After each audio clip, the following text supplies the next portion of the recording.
Hello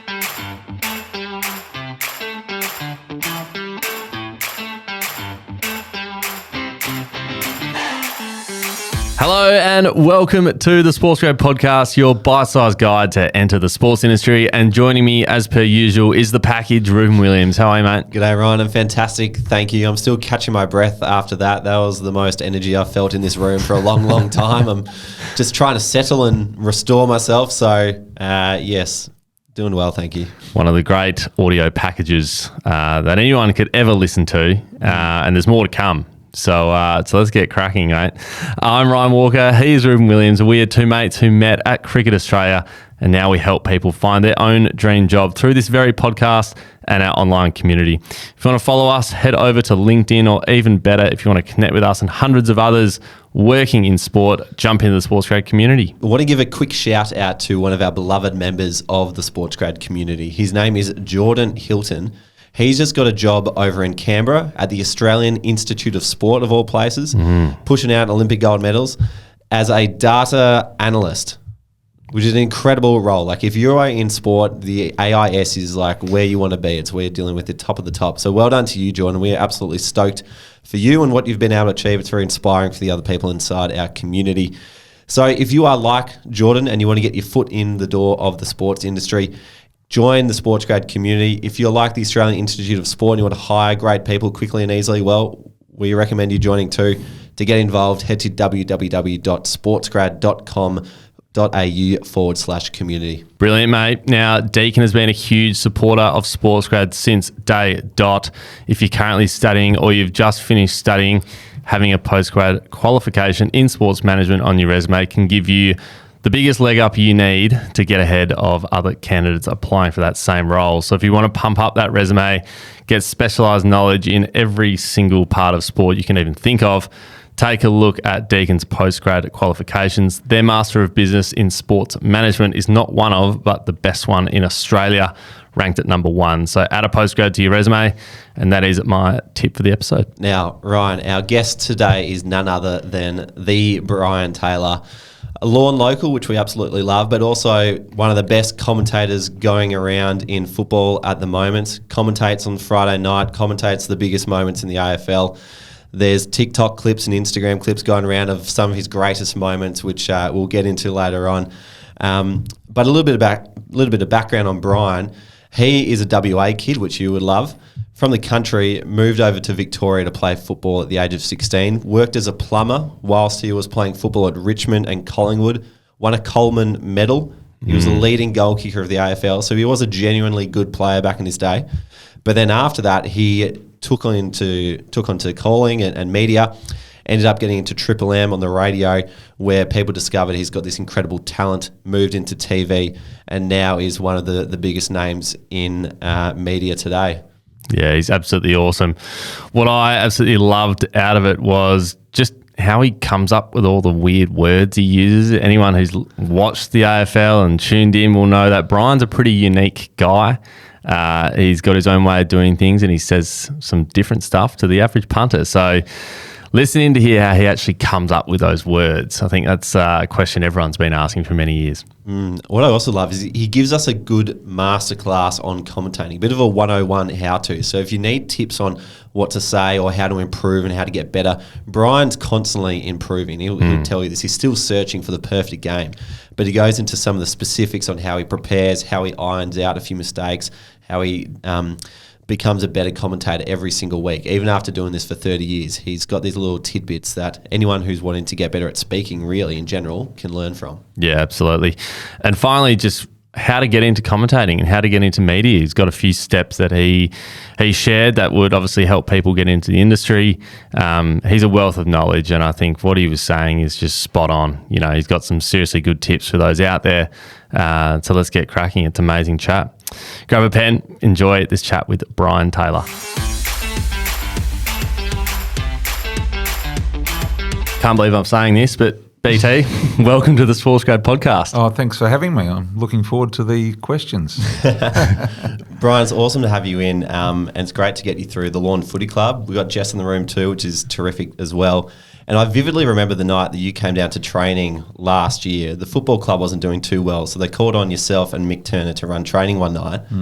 And I went home and told all my friends, this was the most engaging 90 minutes of my entire life. So when do you come back? I don't know, but I love coaching, always have. And if I weren't doing what I was doing now, I would be coaching for sure. I love the engagement. I love the modern way in which it's done these days. And having watched you guys for quite a few weeks, it wasn't being done in a very modern manner. Still doing circle work and triangle work was a thing of the 70s. So I think you needed the help. Yeah. BT, Ruben apparently took a major hang one game this year, and he's been talking about it amongst the office for the past, 4 months. I was just wondering if you were there, can you confirm, was it that good, or if you weren't there, that's okay? Look, I wasn't there, and there is no photographic evidence of it. So did it actually happen? There actually is, BT. Oh, is there? There's a photo, but you don't know what stage the mark is in. Sometimes it can look better than what it is. Well, Jess is here with me, my son. Jess, you play for Lawn. Were you playing in this game, and did you actually? He's nodding an approving head. So there you go, you did. So congratulations. Thank you. That was the only good moment of my entire footballing career. So I'm glad we got that out of the way. BT, I follow you on Instagram, and I find it incredibly entertaining. I love all the stuff that you do. Even during lockdown, I think you were commentating cars driving through the Great Ocean Road. Yes. Next minute, you're at the Lawn Food Works giving an analysis of your favourite biscuits.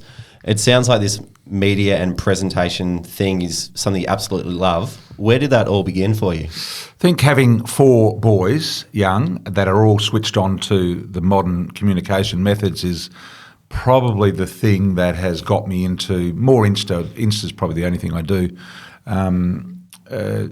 Just to engage a different demographic of audience. Channel 7 is a very wide demographic, anywhere from very, very young to very, very old. When I worked at Fox, that's a much more narrow focus of people. So I think the more people you can reach and engage with and understand, the better. And so that's the reason I do a little bit of Insta. I don't do a lot of replying. I put a lot of stuff on, but I rarely reply because I don't want to engage in the negative part of it. I just like to see the positive part. So, yeah, enjoy doing that, and it's basically my kids and particularly Harrison, who also happens to manage me, really push that side of things. And then going way back to when you were coming out of football, when did media become part of what you wanted to do next? Oh, straight away. I was a plumber while I was playing football in my Richmond and Collingwood days. And it was towards the end of my playing days. So I retired very young at about 28, I think I was. So from about 25 or 26 onwards, I was taking the opportunity to get involved in whatever media I could in those days. And you've got to remember that in those particular years, so they were late 80s, mid to late 80s, that coaches and football clubs were very anti-media, didn't want to let them in. Everything was a lockout. If you can get out of doing an interview, get out of it. That was the sort of ploy. And I adopted the policy, that when I was asked, I would engage in everything. So I could prove to people that I was more than a plumber. I could prove to people that I could talk and handle myself and might be able to do this. So I had my eye on those sort of jobs in the media from when I was about 26 years of age, so about 2 years before I finished.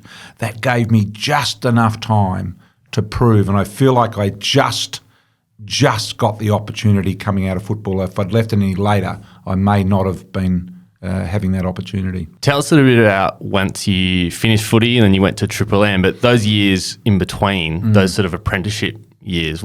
Really important. Yeah. What happened with those? So came out of, still playing football actually, and I did a show called The Good, the Bad and the Ugly on 3UZ, which is now 927. Did a very early morning show about 5:30 in the mornings. So did that. It happened to be on a Saturday morning, the mornings I was playing as well, which didn't go down with the footy club all that well. But so got that opportunity, proved then that I could do that. So then they put me in an evening slot at about 10:30 at night after all the races had finished on 3Z. It was a racing station, did sport. And then we went back to very, very early mornings again, and I managed to get a guy by the name of Matty Weiss, who was straight out of school, year 12 student, wanted to get into media, got him a job as my producer at 3UZ, and all of a sudden he took it next level. So because the early morning time slot fitted so well with the US times and basketball games were happening at that time, you know, we often played, we would ring a Chicago radio station and play live on air without any authority the Chicago Bull games in which Michael Jordan was playing. All of them. And most of the finals we did live. No one knew. We weren't allowed to. It was a huge copyright issue. That wouldn't go down well these days. but we did it. And then all of a sudden out of that came interviews with the likes of Leroy Burrell, the 100-metre sprinter, you know, Ben Johnson, the guy that got banned for drugs, Flojo, the great American female sprinter, you know, George Foreman, Evander Holyfield. The list just went on and on. And he managed to get all of these people on our show, which was this little pissy show in Australia that hardly had any audience and no one even knew that we were in the time slot that we were. So that was my first sort of introduction. And then it morphed out of that after about a year or two of that into an opportunity with a sister station of 3AW being Magic. At the time, they had a radio station. They were going to call 2 games a week. And I remember Smokey Dawson, who was a famous caller preceding all of us, asked me to come across and call 2 games. And that's where I got my start. I had been calling a little bit of footy before that on community radio station. And when you talk about the foundation and the base, you know, if the one thing I could say to anybody out there wanting to get into calling, don't turn up the AFL level and that be your first game. Get out there. There's plenty of opportunity on community radio station. I did it with I think it was called 3INR, and we did exclusively Western Bulldog games and Collingwood games with Harry Beitzel on community radio station. For 2 years we did that. And it was the best base work you could ever get. I also did work with a university radio station in West Australia called Curtin University. And guys, they would broadcast the Eagles games every second week. This was before Fremantle even came into the competition. And I was doing special comments, and one day the guy I called with from Perth said, "Do you want to have a go at calling?" And just during the middle of a game, bang, away I went. And that's how it started. But I did that coupled with being a founding member of Triple M for 15 years before anyone even knew I was calling football, really. When I say anyone knew, the people that mattered in appointing people in these positions knew. It took me at least 10 or 15 years to get it. And the reason I say don't turn up and have your first game on air as a commentator be an AFL game is because if you do that, you will sound like someone that's already calling the game, because that's all you've heard, that's all you know. You must come with your own wording process, your own unique way of calling things. You know, kicking the footy happens, 800 times in a game. How do you call that and make it sound differently? Footy vocab, I think, in football calling is the most important thing. And the bigger vocab you've got, the better you are. It only comes from a mountain of work prior to get to that point.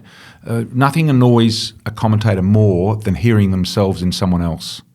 And it happens a lot simply because people, particularly now where you guys are really impatient, you really got to be the boss before you even start. And my advice to you guys and anyone out there listening that wants to be a commentator is have a base foundation first. Otherwise, you are going to sound like Rex Hunt, or you are going to sound like James Brayshaw. Sound like yourself. That's really important.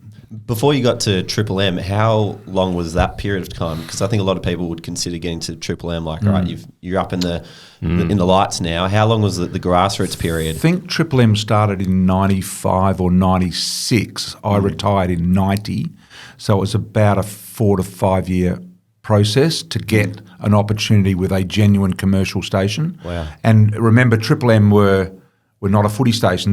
No FM station had ever covered football, and it was very un-FM to cover sport. It was all about music. That's why FM opened initially. And so to be the first radio station, I think a guy by the name of Steve Perry, who's a mate of mine, was working at Triple M at the time, and he'd been pushing for years for football to be called on Triple M, and he just got pushback after pushback after pushback because no one thought the risk was worth taking. So you got to remember, Triple M for the first 10 years was a minnow. They didn't get much traction at all. So in that time, and I was calling with the three of us were Eddie Maguire, Steve Quartermain and myself, and we would rotate. We'd do, I think, 2 games every weekend, and we would rotate between the three of us. So, yeah, that was a 5-year process to get to Triple M, and then a a 10-year process at Triple M to really carve out an audience and make a difference to the way that football was called.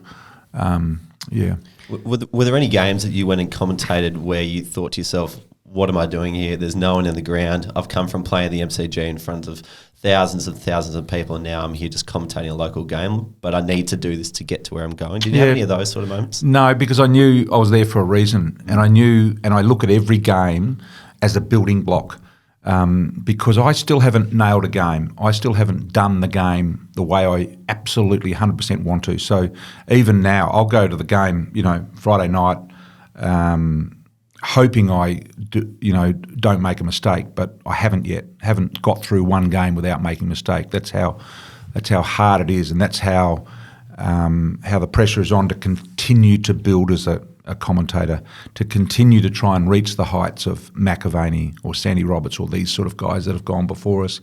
It's a really, really difficult thing to do to get to that area.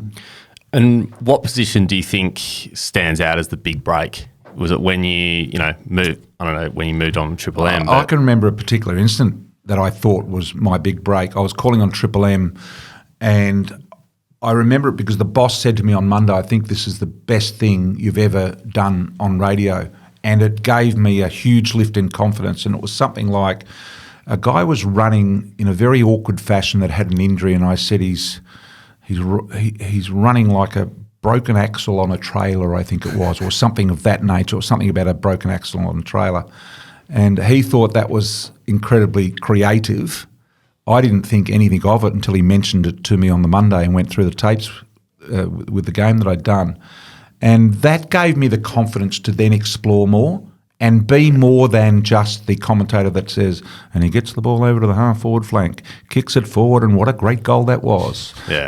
It then said, well, we can do a little bit of showbiz here. We can describe football in other ways other than just football ways. And that taught me to take a risk. Yeah. And it's almost an out-of-body experience because that is not who I am as a person. I am not a guy that gets home and roars and says stupid things. Says boo, and, nah. And loses complete control of my emotion. That is not me as a person. That is me having this out-of-body experience and letting it all hang out without fear of embarrassment is the hard thing. Because when you're in a commentary box and you go berserk, you are thinking, what are my teammates sitting next to me thinking about this? Are they thinking I'm a dickhead or what? and that's the thing you've got. And what are the people listening? Do they think I'm an idiot? So it's getting over that sense of possible embarrassment. When in actual fact, I think the people at home, what I've learned is that they're enjoying you becoming emotionally linked to the game. So yeah, it's a hard thing to describe, but it's definitely, I would say to any young person calling football, get the basics right first and then start to explore your emotions and start to explore the showbiz in football. How far can you go before it's too far and you lose contact with the game and people don't like it? So it's an unusual experience. It doesn't happen for every second of every game. It happens for moments in games. Yeah. It sounds like, I think Ruben will ask about, the art of commentary, but it sounds like confidence is one of the biggest things. Like, as you just said, that one confidence hit allowed you to explore that. If you hadn't have got that, who knows, Yeah, confidence is everything. And, the commentators that I call with, they know when I am not happy with myself, and they will put a hand on your back or they will, the next passage that you get and you do well, they will give you encouragement by slapping on the back. McAvaney was an expert at it. He could sense the moment when I'd lost my confidence and I was down, and it happens every game. And you just got to keep saying to yourself, go back to the basics. Forget about all the other stuff. Let's just go back to the basics for the next 10 minutes. Call a perfect 10 minutes, and then you can start to explore again. And so McAvaney and Brayshaw and these guys, they know when I'm down and when I'm lacking in confidence, and they're encouraging voice or hand on the back or words to try and get you up. And believe me, it's you don't lose your confidence for weeks. You lose your confidence for seconds, and it's about getting back on. You can't ruin that game, because you're low in confidence. You've got to say, well, I've ruined that minute, but the next minute is going to be my best because I'm going to get back to basics and do it right. I think that's really interesting because, on TV you look like this guy who's been around for 30 years, knows exactly what he's doing, but even has those moments where you need a bit of a pickup, which I think a lot of people can relate to, and I think that's really comforting for a lot of people trying to come through to know that even if you're the best in the industry, there's still moments where you need to rely on your team. Oh, absolutely there is. Absolutely there is. And also rely on your team, not just for the confidence thing, but if you're in a moment that you are setting up as being lighthearted, you need the confidence to know that the person that you're directing at, let's say it's Richo in this circumstance, that he's going to come back with the same humour. Or has he not been listening? Or has he been talking to the producer and not heard, and that's unbeknownst to me? So you need that humour to connect so that someone off the back of it thinks it's also funny as well. So there's confidence in all different ways. But I would say I'm not a confident caller of football. I go to the footy hoping I do well, and most of the times I do, but there is at least, I would suspect, on average, there is at least a moment in every game where I am low on confidence because I have stuffed something up that I should not have stuffed up. That happens all the time, and you get very down on yourself. And I can remember saying to myself every time this happens, Brian, just call the footy. Just get this next passage right, and don't try and do anything out of your lane. Stay in your lane and get this next passage right. That is all that matters, that you get back up and running quickly. Sounds like one of my old footy coaches who just used to say, boys, just play footy. Didn't have any real concrete advice, just play sort of footy. like that. It is very much like that. Just get back and do it again, because the good thing about commentary is that 30 seconds after you've stuffed up, you have a chance to correct it by being really good. Yeah. Let's talk about some of the brass tacks of commentary for a sec. I recall you saying that you remember the night when Kevin Sheedy taught the backward spinning handball. The rocket handball. Yeah, and how he was a real technician of the game. I'm wondering, in a commentary sense, who are the technicians of commentary, and what are some of those nuanced skills that are involved? Yeah, so I'd say McAvaney for sure. McAvaney's skill, and I'd say James Brayshaw and Gary Lyon are in this as well, their skill to get the best out of their team and understand which buttons to push to make sure they get the best part of you is really important. You know, McAvaney knows when to get a rise out of me and when to give me a slap. So does James Brayshaw. And Gary Lyon was a guy that did this really well as well. They make everyone around them better, because they understand the person they're working with and what makes them tick.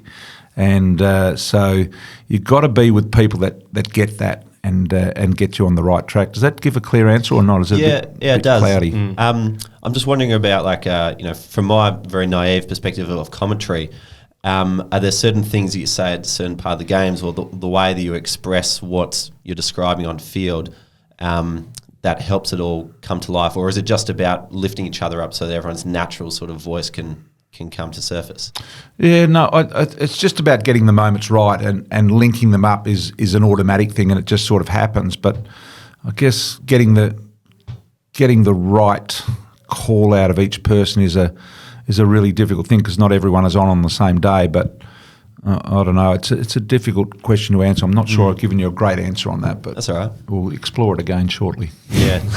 Well, I remember, I think it was Hamish, when we had him on, he talked about when he was calling radio, he had to be very descriptive of where is it, who's got it, what's the score, that type of thing. So the three Ws, that's something that's been taught. The three W's is what Haim is on about there, and that's right. I mean, it's particularly on radio. If you've got nothing to say and you're caught short of words, remember the three W's: who's got it, where is it, and what's the score. And just keep repeating those, because there are people tuning in and out all the time on radio, jumping in their cars, they get out of the car. All they want to know is who's got it, where is it, and what's the score. So it's a pretty simple sort of thing, and that's not as applicable to TV as it is radio, but it's very much a radio thing. But I think if you keep repeating those three things on radio, you just simply can't go wrong, and those basics will never change. But it is very different on TV because people can obviously see what the score is, they can see what the time is, they can see who's got it. So, and if you're over descriptive, they start yelling at the TV, because this is what I've seen my kids do, and I do it at home when I'm like, shut up, you idiot, I can see that. Why are you telling us that something that I can see? Well, that's my job. I'm a commentator. I tell you what. So it's a hard thing, and the difference between the two is enormous, between the incredibly descriptive radio call and the not so descriptive TV call, but maintaining the passion and the enthusiasm and the excitement in both of those is difficult, given that they require such a different journey. That's why I love the radio. I mean, I love TV as well because it's a real challenge. But on the radio, you have to be you, because there are so many words in a 4-hour day for you that you have to fill. You simply can't fake that. You can't. You have to be you.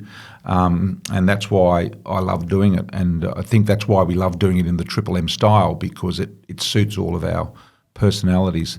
The TV is a little bit more...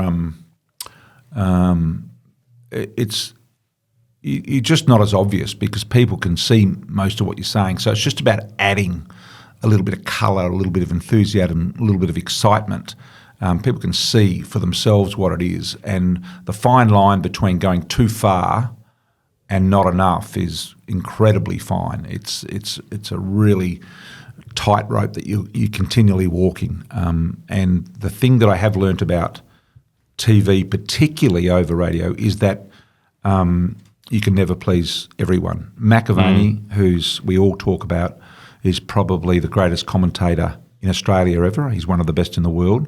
Has always said that, Brian, never worry about what people are thinking. He said, I think I'm okay at doing this, and I have about a 40 or 50% approval rating for me as a commentator. So if I can only get that, then don't ever expect any more than that to approve of what you do, because football is such a subjective thing.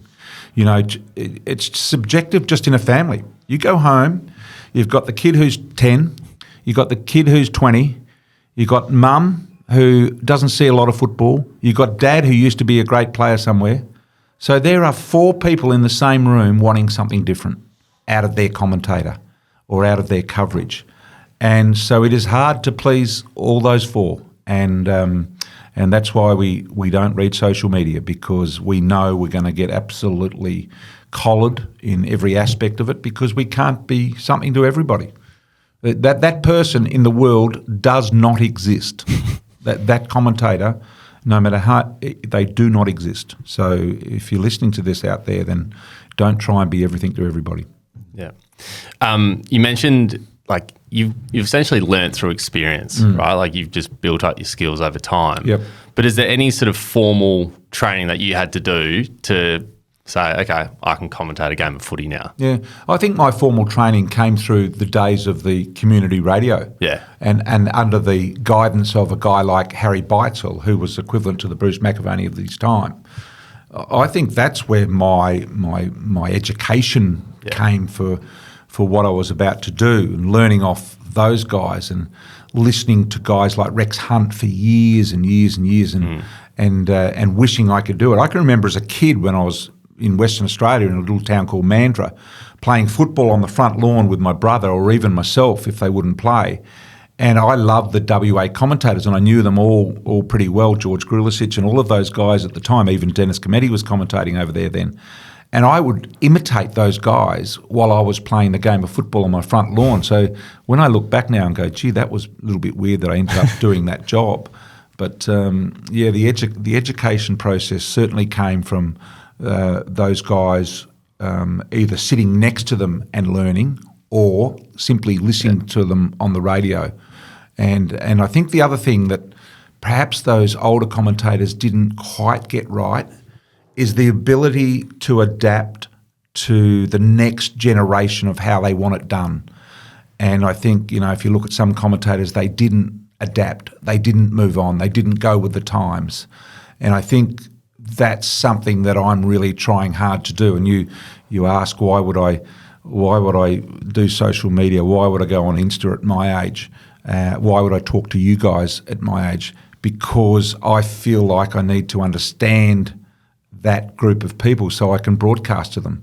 And so I can adapt and not be... I don't think I'm the same commentator today that I was when I started in the 90s. I think I've had about 3 or 4 changes along the way in my style, and I think you've got to keep adapting. Do you know what those style changes were? Not specifically, but I would say I went from being very straight early. That may have been a combination of not having the footy vocab I talk about, but also a change in the way you word things. A joke today is not, a joke of yesterday is not necessarily funny today. A particular word, grouse, for example, went through a very popular time in, I think, the 80s. That is not a word you would use today. Although, it's come back a little bit. It has come back a little bit. And I did a thing a couple of years ago and I thought, what old words would you young people not have heard of? I used to throw rocks when I was a kid in Perth and, bundies. Bundies. Could I use a word bundies? I think there's a different name for them over here in the east, but bundies. And that was where wowee came from. Because wowee was not a wording that was new. It was old. It was sort of Batman days, kapow, wowee. It was sort of that sort of feel about it. So I would say that certain old-fashioned words will work today, but many won't. So it's about adapting, changing, and I guess living with 4 boys between the age of 21 and 32 gives me a really clear window of what they're requiring. When I watch them gobble up their news or gobble up their sport on the current what do you call them? Online processes, whatever they are. Instagram phones, Instagram phones, buttons. No longer a radio. Online processes. Online processes. Well, they're all that bloody confusing. Might need to work in your digital vocab. Yeah. My digital vocab is not good. But you've got to. Anyway, I don't know where I'm going now, but yeah. Have you considered TikTok in all that? No, I haven't. My youngest son is a TikTok fanatic, and he hangs around with other TikTokers, and I don't get TikTok. You could make one of the greatest TikToks, I reckon, giving people a tour of your shed. If you went done through that on that Insta. shed. So tell me what the difference of saying, righto, I'm going to post this on Insta and I'm going to do a tour of my tool shed today. So I do the tour on a video and then I post it on Insta. Why would that same post not work on TikTok? What is the difference? Well, it's about the audience, Brian. Yeah. What's the audience? Younger. Yeah. It's younger on TikTok. Yeah. Oh, there you go. So and more eyeballs. More eyeballs. The algorithm's different. It'll hit people. I don't know how it works. Millie probably knows better than I do. So do I have to be even more basic than I am with you guys, do I? Pretty much. So. Well, I've seen those videos. They're great, but they're about 5 or 6 minutes long. The TikTokers just want 30 seconds. Ah, right. Probably but how can I fit my whole shed in 30 seconds? You got to cut it. I'll tell you what. Today there is something launching over the next couple of days. It's a day in the life of me, which my kids have done for me. It only goes. I think it goes about 40 seconds or something. Would that make TikTok or not? Perfect. I reckon. Perfect TikTok. That can be your TikTok debut. Oh, we'll see what happens with TikTok. But you guys are all too wound up in this now. Yeah. I've gone off track a little bit. Your generation is just about knackered, I reckon. It's like you guys have got to get off this electronic shit that you're on. What do we call it? Something processes? I forget. Online processes. Online processes. We've talked a little bit about how you've got to roll with the times and you've got to change your vocab. And you said it when we were talking earlier about how you got to evolve. And how do you evolve? Like how do you change from one week to the other, get better? Understanding what the audience wants, I guess, is a main thing. How do you get better? Simply by never stopping learning. So when I go to the footy tonight, I am looking to improve in some way. Even if it's the roaming stuff I do after the game, I don't feel I've nailed that, and I'm forever thinking of ideas of how how I can make that better, or I look back at a tape I did from the week before and I go, oh, Jesus, that looked terrible. Why don't I do it this way? So you're never happy with what you've done. And I think just improving along the way, going to the footy tonight and saying, righto, what is a way that I can make sure, because there's always 2 or 3 players in each team that you're a little bit unsure about, both in physical appearance. You haven't seen much of their numbers and you haven't seen much of them. So how do I make sure that I don't get the players that I don't know that well right? So I've got my list of all of the players there that I'm looking at their numbers and their names, and then I'll make another list of 2 or 3 players that I don't know, and I'll handwrite that out and I'll place that at the bottom of the monitor. So 3 players there and the other 24 players over here. So, just little things like that. Words that you use all the time, I call them time responding words. So you might say, okay. Okay is a word to give you time to think of something else. And everyone does this when they come into the media, and particularly on radio and a lot on TV. They use time words where they're thinking about what they want to say, but they need to say a word just so they can think of what they want to say. So it's about working out which word that is for you and eliminating it. And the way that I would do that is I would write the word on a piece of paper, stick it on the monitor in front of me to just remind me, do not say that word. Do not use that word today, and try and get through a month of that so that I know that it doesn't become a natural word for me, and little things like that. Process of getting better, I would say to anyone, and I sort of look at a lot of the people that are commentating now, and it's good to see they've followed what I have done to a certain degree. Have a piece of paper in front of you with some sort of context in which the game is played as it's played. So you might have a column that has the name of the goal kicker, how many metres out, what time of the quarter it was, and what the margin was at that particular time. And all of a sudden, after they've kicked 20 goals, you've got a recorded 20 names with that information. And so you can go back and say, well, the biggest margin of the game was 24 points at the 8-minute mark when such and such kicked that goal. You've got this ready reckoner of information to go back on to describe the game. If the director says to you, Brian, we're coming out of the break with highlights of the first half. Take us through what happened in the first half. You've got a collation of information that tells you what happened in the first half already. And are you writing that down with pen and paper? I am writing that down, handwritten down on a piece of paper, which I brought it in today and to show you. But and I've done that for every game I've ever done. In fact, if I were to turn up tonight without that pad that I have all preset and typed up, ready to be recorded in handwriting, I doubt that I could do the game without it, because I rely so heavily.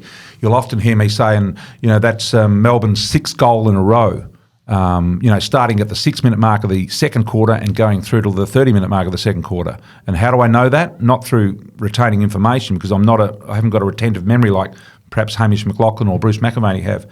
I've got it recorded in front of me, and also the scores at quarter time with the margin in the middle, half time, 3/4 time, so that at any stage you can go back and say, well, they led by 24 points at quarter time. It's there written in front of you. I have the umpires in handwriting, which I've done all my information today. I've already done for tonight. Dean Margette's number, such and such, 3 umpires. Always introduce them before the game. I think it's only fair that the umpires get introduced. And also being able to refer to those umpires throughout the game. Also having the ladder positions of each team written down in front of you, having who they play in the following weeks. I actually have a sheet. Some of you may have seen the red and green sheet that the Age print with the wins and losses. That was my sheet. They copyrighted that. You invented that? I invented that. I've been doing that for 30 years, and I have the cardboard sheets with me. Wish I'd brought them today. And it gives me rather than a very narrow look at the game sheet I've been talking about, this gives me a look at the whole year. And I can see what's ahead, and I doubt I could call a game without having that at hand as well. Those notes you do during the game, when are you making those notes? Are they like when they kick a goal, or when you do your 40 seconds, then you skip to the next person? So on those TV, little breaks? Yeah, on TV it happens. A guy kicks a goal, and you've got about 30, right? 2 or 3 seconds to wrap it up before you go to the break. Yeah. Then you go to the break. Now, that break for us, we're still on Foxtel. We're still live on Fox. Yeah. But I'm recording who kicked that goal and when they did, and it's my job. I'm the next person to talk because they don't want the other commentators talking necessarily during the Foxtel ad break, right? So it's my job to fill that 30 seconds while we're away on a break, and I'm recording first, so that'll be 5 seconds.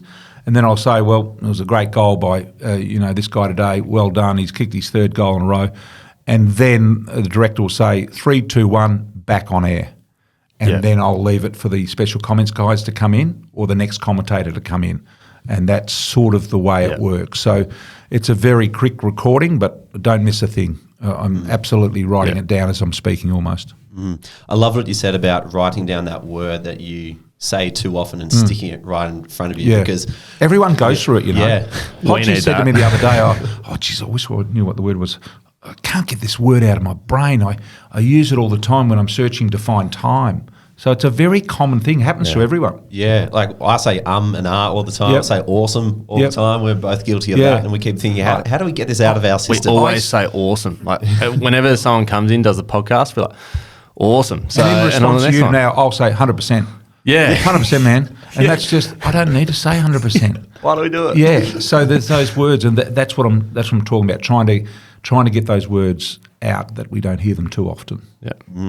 So it sounds like just a matter of time and focusing on those little granular things helps you iron out and become that smooth type of presenter. Look, that's why I say don't turn up doing AFL on day one. You must form a base. You must form your footy vocab. You must form all sorts of ways and methods, even the written method that I've talked about. Have a formulation of what works for you and best describing the game. Have some recording of that.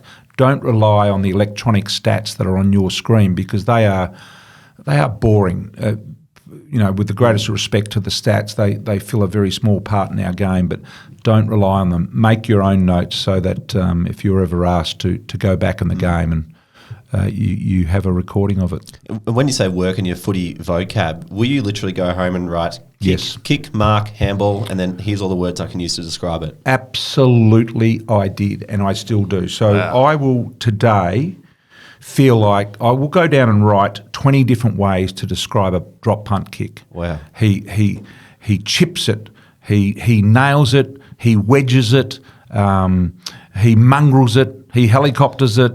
20 different ways to describe a kick. And I feel like now that the ways that I describe a kick now, probably I need to go back and find another 20 new ways to describe the kick. And I can remember vividly going to the game with those 20 ways just written down in handwriting for me to remember. 20 ways to describe a handball, 20 ways to describe a mark, all these things that happen often in our game. You can't just say the same thing for everyone every time. And that's what I mean. It takes time to work out the words that are best for you in describing that particular moment in the game and then having the recall to remember them. And the way that you can remember them is definitely write them down and just concentrate on one field per game. So it might be handballs today, or it might be the way you play marks, or it might be the way the ruck contest happens. It might be the way the umpire bounces the ball. How do you describe that in 10 different ways? So that's what I've done, and it's worked for me, and I still do it. I still go, here's an area of the game where I reckon I can find some new words. Yeah, and I actually have other people. I have a good mate of mine who's a very creative muso type guy, and I'll say to him, I'm always looking for words, and he'll occasionally come to me with words. This means that, Brian, because I'm a plumber, left in year 11, not well educated at all, and I don't have a great, education level. So he will explain what these words mean to me, and I'll see if they can fit what I do. Yeah, I recall James Brayshaw during a game recently saying how he fans it across to the other side. Absolutely. No, I think he said in the fourth quarter as well. It was just one thing I kind It's beautiful. He squirts the ball. He wedges the ball. He chips it. It's just so many ways. The inside-out slider, meaning banana. But we got sick of saying banana, so now I say inside-out slider.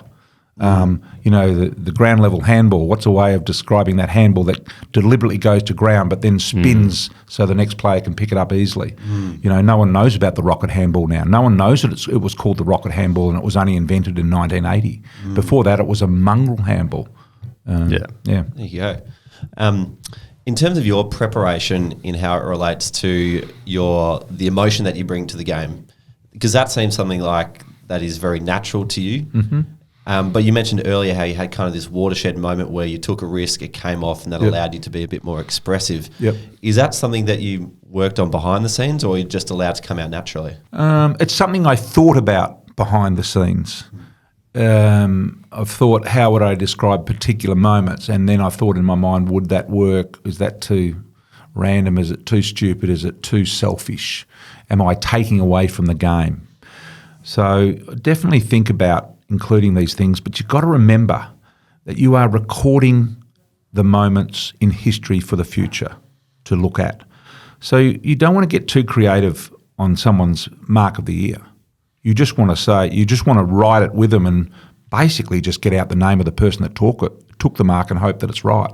You don't want to destroy that. There have been huge marks and huge moments in the game that have been butchered. So I guess every commentator's, what they're trying to do is to give that moment the words that it should have. So while we're being incredibly creative and expressive and emotional, we've also got to make sure that we're describing the best moments clearly and in the way in which they should, in the way in which they deserve to be described. Buddy's great run down the half-forward flank. You can't stuff around with that. You've got to get that right, because that's a moment in history that you never know when these moments are going to go on the history book. But So these moments where was it Adam Sard who you found out was living in the coach's garage, and then you just kind of took that bit of information and ran with the title of garage man for the rest of the game? Does that just come naturally? Not really, but a lot of these stupid things like that, I get briefed before the game, because I have a producer that helps with the roaming stuff that I do after the game, and he might give me a point on 6 players that no one knows, not necessarily about the way they're playing, but about their home life or their family, whatever. And I think that was born out of that I heard that this guy was living in a garage, and I just couldn't wait to do it after the game. I had to do it during the game, and there are some other things, can't remember them, but where I've gone, no, I can't wait I have to do that now. Has to say it. And sometimes stuff like that, you will get no reaction from any other commentator because they don't get it or they think it's stupid. But you at home might be giggling about it, or it might just hit a particular demographic of people that think that is creative. To me, I don't remember much about that moment, but I don't know why I would say someone's living in a garage. It's a little disparaging. That was just one of those moments, I guess. What about like Orazio? Like, is there any story behind that call? Not really. I think I just one day just went, Orazio? And I don't know why I would do that, or Lloyd. Yeah. There are lots of Lloyds. It only seems to happen to me with the one Lloyd. So, but I think those things, the wowies and all these sort of things, goodness gracious me, you've got to do them and then get rid of them and don't go back there. And I think you mentioned before, how do you keep evolving? And I think if you continue to use the same words about the same person every time, I can't remember the last time I said Orazio like that. You've got to move on and find the next thing, and it's really hard to find the next thing. I mean, Jake Stringer, the story behind the package was, I remember seeing this guy play early in his career, and I thought, he's just got something special. He's very capable of winning a game, but he's very capable of losing a game, which is the sort of player I like. Ones that can win a game and lose a game. They're the ones they're the X factor players you're looking for. They're the ones that you can ride on the back of, because sometimes they will set up the game beautifully for you, and sometimes they won't. And inevitably, the commentator next to you is saying, he's shit house, he's no good.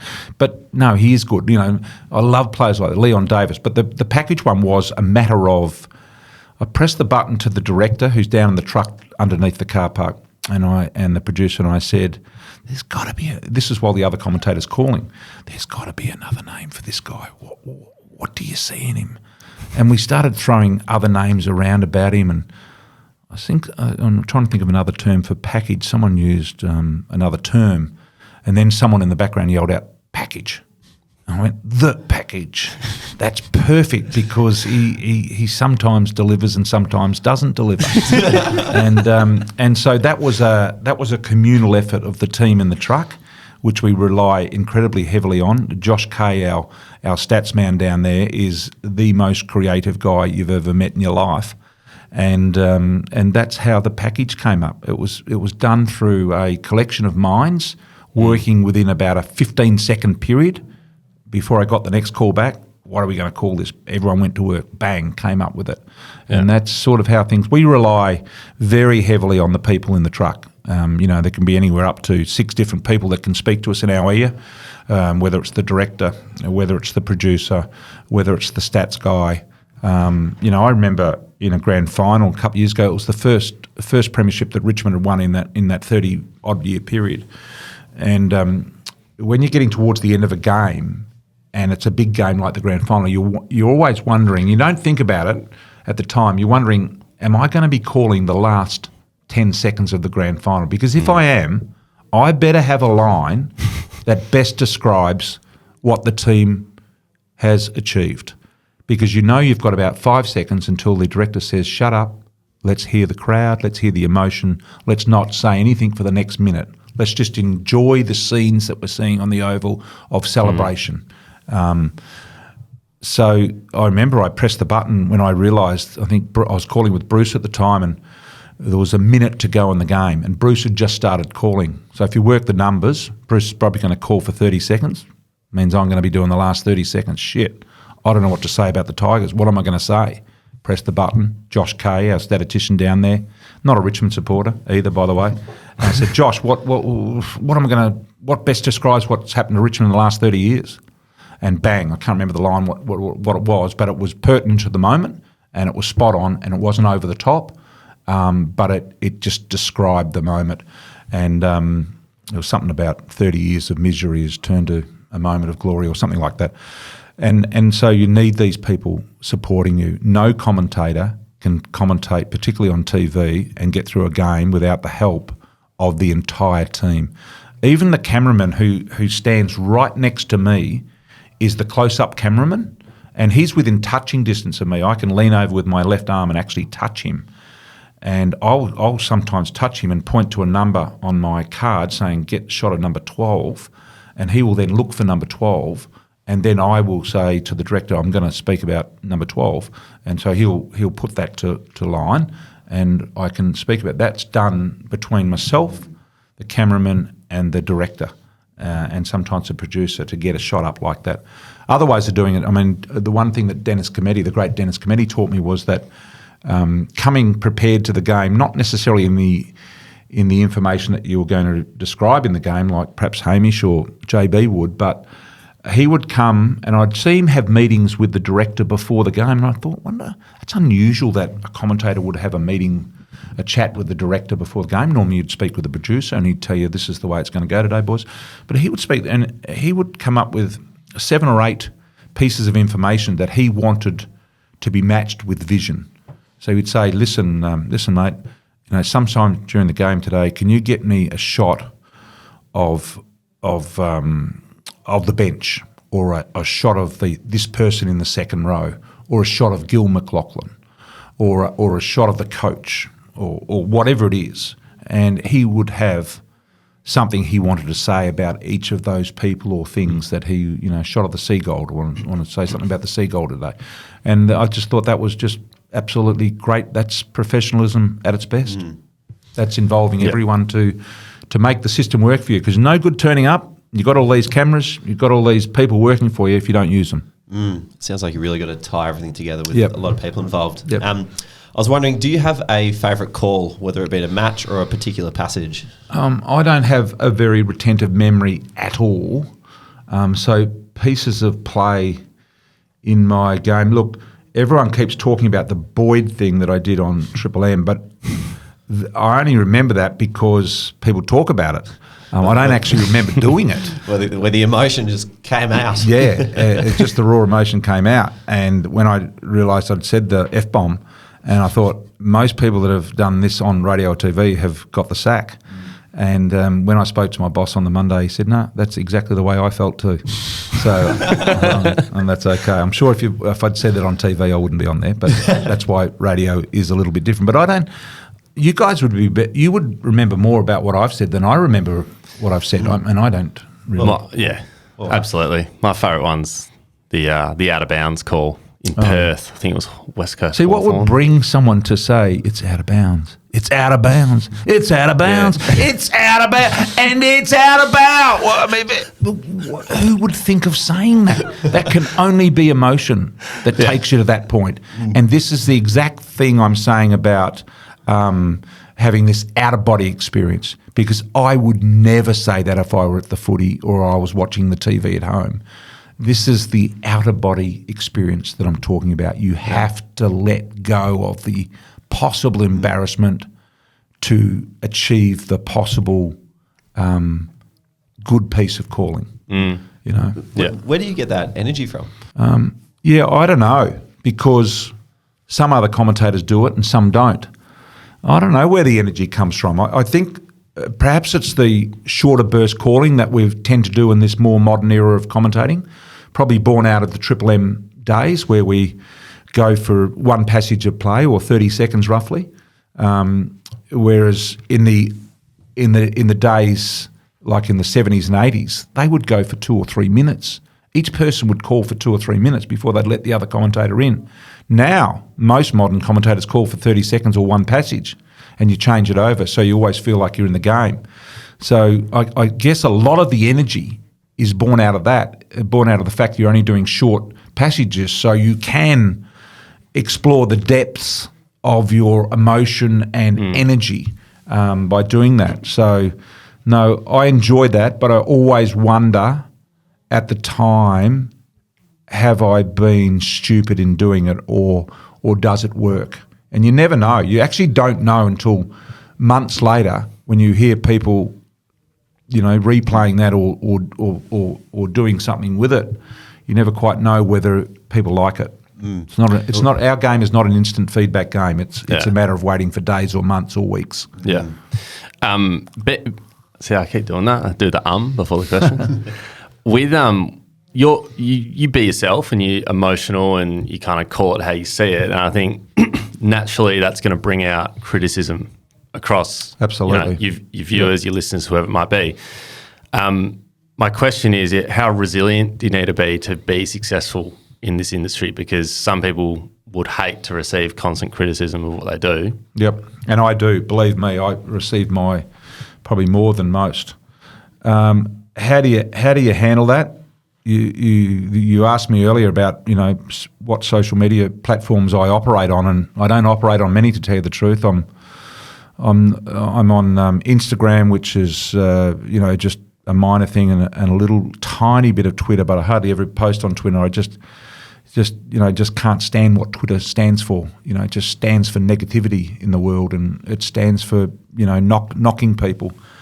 So the way to cope with it is not get involved in it, not get involved in it at all. And so that's what I've chosen to do. I know that people out there don't like the way that I call, so I would say to them, give me a chance, or I would also say to them, go to someone you do like. Go change the station if you don't like me. As I said before, it's hard to get you're never going to get everyone to like you. In fact, it's a very low level people that like you. But you've got to have a really tough skin. You've got to be able to cope with the criticism, just like you are as a player, where people are yelling abuse at you over the fence, and you've got to convince yourself that it's water off a duck's back, and they don't really mean it. They're just caught up in the emotion of the game. Like people say that I barracked for this team and that game, and I barracked for this. I couldn't give a stuff who wins. I see 80 or 100 live games of footy each weekend. Do you really think I barrack for anyone? You know, there could be Geelong versus Melbourne, and people say I'm barracking for Melbourne. Why would they say I'm barracking? I don't barrack for Melbourne. I don't barrack for Collingwood or Richmond either.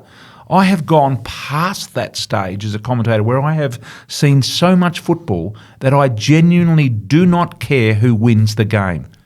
The person or team that I barrack for in every game of football that I call is the team that's coming second, because all you want as a commentator is a close finish. So if a team's 4 goals behind, I'll be finding a reason why they can win.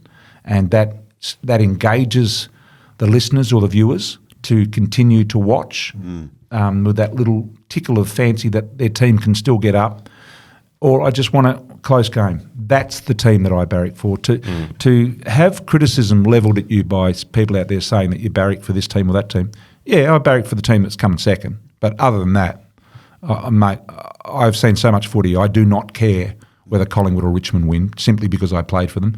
People have got to understand out there, just because you played for a club, it doesn't mean your whole life is attached to that club. I'm amazed that, you know, what is it since I played at, how many years since 1984? 84. So, that's 40 years? 36 or so? Yeah. That's a long time. So I don't barrack for Richmond just because I played at Richmond, and I don't barrack for Collingwood just because I played for Collingwood. I have other things in my life that I barrack for, and people, supporters have a hard time forgetting that, because that is all they have. In some cases is footy. I want to talk about grassroots sport. We advocate heavily for students to get out into grassroots, to volunteer, as we reckon it's an excellent breeding ground to get experience, and also to grow your networks in the sporting circles. After you finished playing, you went on to Paran Footy Club, where you captain coach there. Yep. And I was wondering if you could speak to the networks that came out of coaching that club, because there was a lot of incredible people, from what I understand there. Yeah, there was at Paran. You're going to ask me to list them all off, but there were Mark Evans, who's the CEO of Gold Coast and was at Hawthorn under Clarkson. He was one there. There was a guy by the name of Rod Cutler, who was on the border between the seconds and first when I was coaching Paran in the VFA.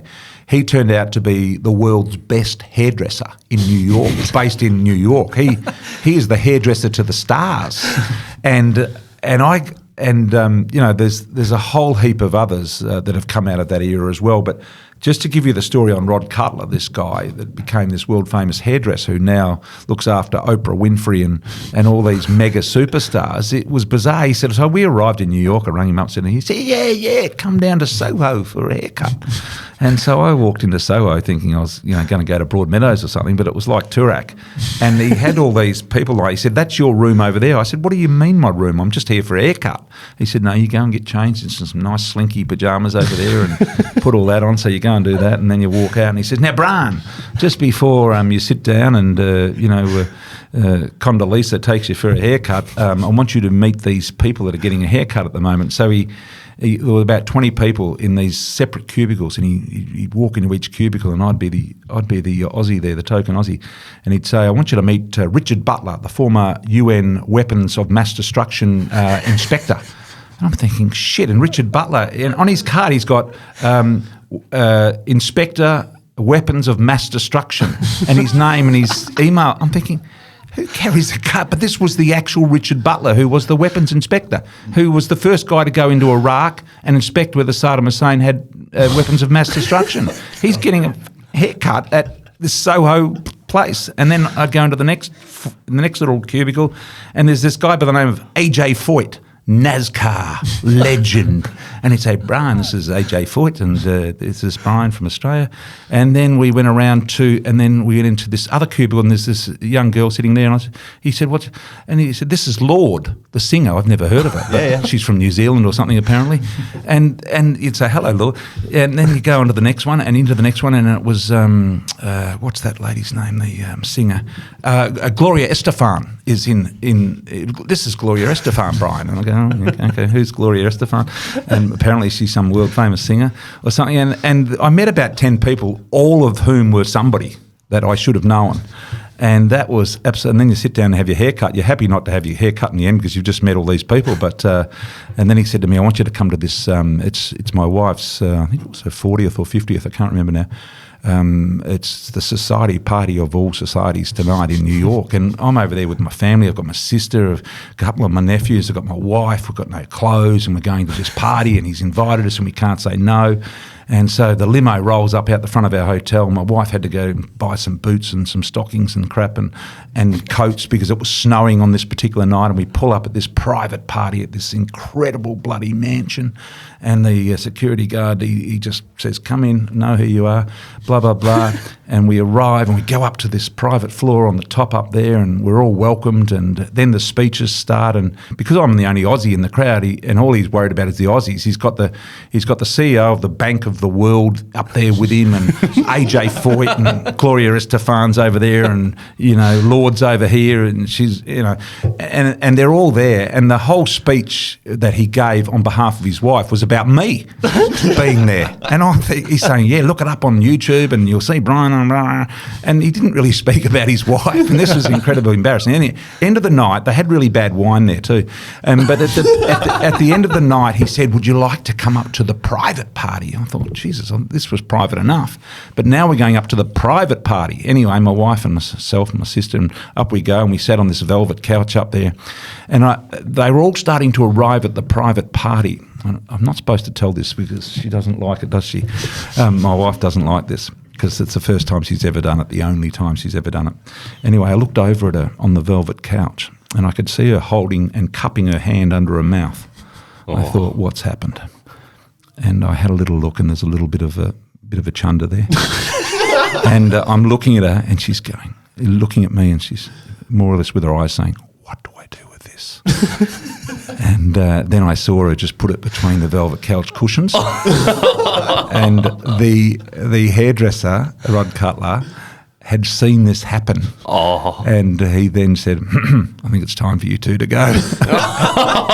So off we went. But my poor wife, it's the only time she's ever acted like that. She's a very classy lady normally. Wow. So that was some people we met. So the Paran Football Club is a place to volunteer, it sounds like. I was trying to think who else was down there.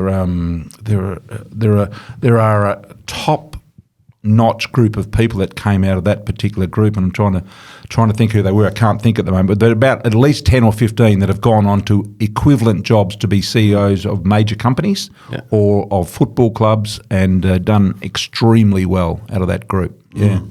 Yeah. Nice. That's quite the story. I love that. That's not really on your sort of that's right.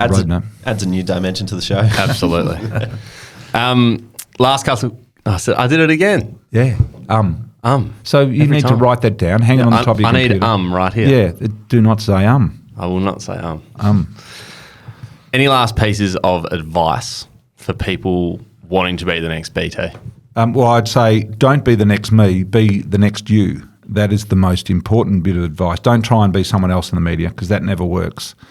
I've heard it, and I've heard it very recently with young guys coming in, and I said it at the start. You've got to find a way to be you. You've got to use your words that best describe those moments. And the second thing I would say is do an apprenticeship. Don't expect to arrive at the elite level. I mean, this is the elite level. Broadcasting AFL football is the elite level. Don't let that be your first job, or you have a real chance of destroying your career before it even takes off, because people are forming an opinion of whether you're going to be part of their network from the moment you start. So make sure you are ready to go when you do. And the other thing is, if you are coming from a non-playing background and you have got to football some other way through statistics or whatever it is you must follow the path of McAvaney or Hamish McLachlan, and that is be absolutely prepared to be able to fill the void of not having been a top-notch player. You've got to do it differently, and research is really important. I think it's probably the number one thing.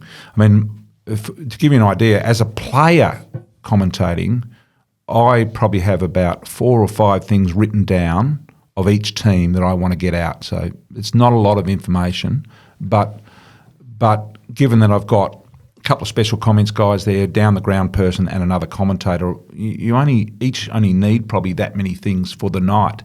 So from a player point of view, you probably don't need as much if you've got the emotion. And don't be afraid to explore beyond your natural personality. Get that out-of-body experience by being a little devilish and a little looking for a new way of doing things to explore and exploit the emotion that is in our game, because our game is highly emotional, and therefore you can be that as well, because that is what the game is. But also having the moments to where it's not emotional and it's pretty mundane.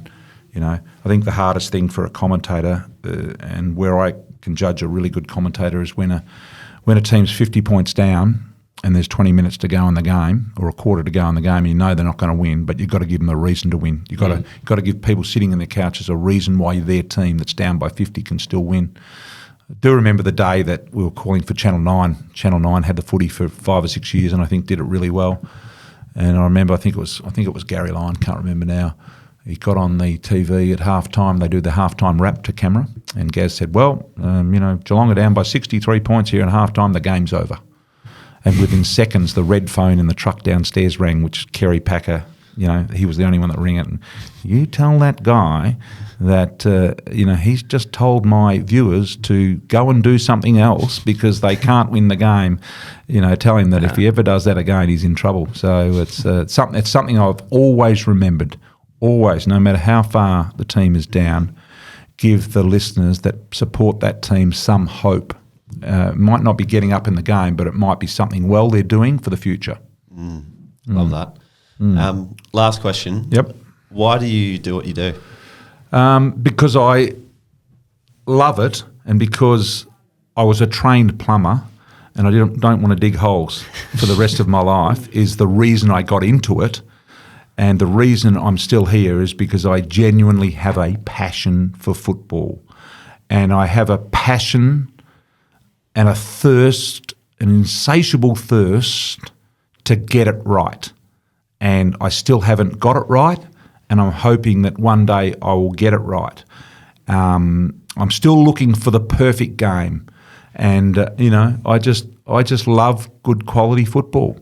I mean, imagine going to the footy every weekend for your job. It is the best job in the world. The thing you do miss are your kids playing their own sport on the weekend. Haven't seen any of that for 30 years. Could have caught my mark at the same time. Yeah, that's right. So that's why I didn't see your mark. But it's a great job. There's no better job. You get paid to go and watch a game of sport is unbelievable. And then there's all the little trinkets around the side that if you get very, very good at it, that you're able to get a hold of as well. So it's a worthwhile enterprise, but at the same time it's bloody, because you are voicing the game to thousands, millions of people coming up to the finals, and to try and make as many of those happy as you possibly can is a great challenge, and I think that's why we do it. Awesome. Well, BT, thank you so much for coming in. We pinching ourselves when we sat down this morning and had you in the studio, but I guess everything you've mentioned, there's little lessons on the way that our listeners can take and take forward to better themselves and hopefully find their place in sport eventually. But thank you so much for sharing all the stories. Don't be scared to knock on the door. If you're this way inclined and you want to do this job, you'd be surprised how easy it is to get in the door. You just got to keep knocking on it. It really is. There are not many people doing what we do, so there's a lot of opportunity, especially with this new broadcast rights. A lot of opportunity out there for people to be involved in the commentary of footy. Awesome.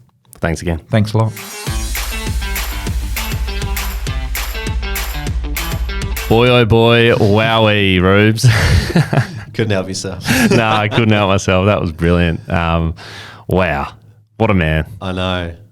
Incredible. Just and very generous with his time as well. Like, we had a great chat after the recording too. So, what a great honour just to be able to learn from the great man. But one thing that I took away from Brian is take your time to do your apprenticeship in whatever field you're trying to get into. So some people might look at Brian and think, he's a former AFL player. He's just got into commentating like that. Well, that's not the case. He had to do like 5 years of real grassroots commentating and practice because he wasn't a superstar. So he had to actually be a good commentator. And so he did the hard yards for a long, long time to get to where he is now. So I think one thing to take away from Brian is do your time, do your apprenticeship, learn lots along the way, but be patient at the same time. Yeah, I agree. I loved how he sort of spoke about, take the time to be you and don't try and be what someone else is doing. And he mentioned how he got that bit of encouragement when he was at Fox and said, that's a really great call, BT, like keep going with it. And that kind of gave him, I guess, the confidence to go and be more emotional commentating and say the things that he actually thought, come out of his shell a little bit. And I guess he kind of saw that as, that's why I'm good at what I'm doing, because I'm emotional. I'm not just looking at the facts and the data and all that kind of thing. I'm just calling it as I see it. So some tips for those people out there wanting to do it is just try and find who you are when you're calling and say it how you see it. You don't need to be how everyone thinks you should be. I also loved how he mentioned how his confidence fluctuates at times too. I think that it made him very relatable because he does look like someone who's just full of life and confidence all the time. 100%. You would never expect BT to be low on confidence. No. When you're tuning in, you just wouldn't know. So really insightful. Yeah. And then finally, I think one thing to take away from BT is think about what does your preparation look like. For someone like BT, if he doesn't want to say a filler word, he's going to stick it to the top of his laptop and look at that word and make sure he does not say it. For someone like Bruce McAvaney, he's doing an intense amount of research to make sure he's got all the facts and figures. So I think this kind of plays into what kind of commentator or what kind of person or what kind of profession do you want to be in, and what does good preparation look like to you? Yeah, absolutely. In regards to commentary or sports media, are there any other podcasts that we can recommend? Yeah, well, we mentioned Hamish McLachlan a few times. He is one of the best episodes we've also had on this show. So episode 124, people can find that. And also Simon Hill, who appeared in episode, I think 165, he came in. So another few media personalities there. Kath Loughnan as well, another one, 28, going way back, episode 28. So there's a few there. There's a bit of a nice little commentary team happening there on our podcast. So great insights from four absolute guns. So it's awesome. Alrighty, well, connect with us on LinkedIn, plus be sure to jump into the SportsGrad community. We would love to see you on there. Head to www.sportsgrad.com.au/community to join, or head to the link in our show notes. Also, if you love the show and you just loved Brian just then, we would love for you to rate the show 5 stars wherever you listen to your podcast. Subscribe on Apple or follow on Spotify. Thanks for listening. See you next time.